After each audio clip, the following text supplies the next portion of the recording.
நண்பர்களே, தலைவர்களின் வரலாறுகள் தெரியும், மூத்தவர்கள் வரலாறுகள் தெரியும். ஒரு முறை லத்தி சார்ஜ் வாங்கியவனின் அடையாளம் தெரியும். முகம் தெரியாத தியாகிகளின் கதை எங்கே? முகம் தெரியாமல் எத்தனையோ பேர் வேர்களாகி விட்டார்களே. கண்ணுக்கு தெரியாத வேர்கள், நீங்கள் தொட்டு பார்க்க முடியாத வேர்கள், அந்த வேர்களும் இதில் பதிவு செய்யப்பட்டிருக்கிறது என்பதுதான் இந்த நூலுக்கு கிடைத்த மிகப்பெரிய வெற்றியாக நினைக்கிறேன். தூக்குமேடை பாலு கதை தெரியுமா? இதுல பதிவாயிருக்கு. ஜீவபாரதியை நான் பெரிதும் பாராட்டுகிறேன். தூக்குமேடை பாலு, உசிலம்பட்டியில ஒரு ஆளு பாலு ஆர்வி மில்ல வேலை பார்த்தாரு. அப்போ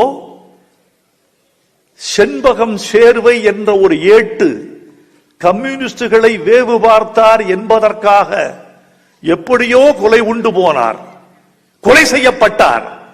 கொலை செய்யப்பட்ட பழி பாலு மீது விழுந்தது மற்றும் 6 பேர் மீது விழுந்தது. தூக்குமேடை நோக்கி நெஞ்சு நிமிர்த்தி போகிறான். மரணத்தை எதிர்கொள்கிறவனை போல வீரன் எவனும் இல்லை. இந்த உலகத்தில் எவன் பயந்தாலும் உயிருக்கு பயப்படுவான். நீங்கள் முழங்க வேண்டியது, நான் கொட்டடிக்கு சென்று சேருவரை, தூக்கு மேடையை சென்று முத்தமிடுவரை நீங்கள் முழங்க வேண்டியது வாழ்க பாலு அல்ல, இன்குலாப் ஜிந்தாபாத், இன்குலாப் ஜிந்தாபாத் என்று முழக்கமிடுங்கள் என்ற முழக்கத்தை கேட்டுவிட்டுத்தான் பாலு தூக்கு மேடைக்கு போனான். துடிக்க துடிக்க செத்தான். இந்த துயர வரலாறு யாருக்கு தெரியும்?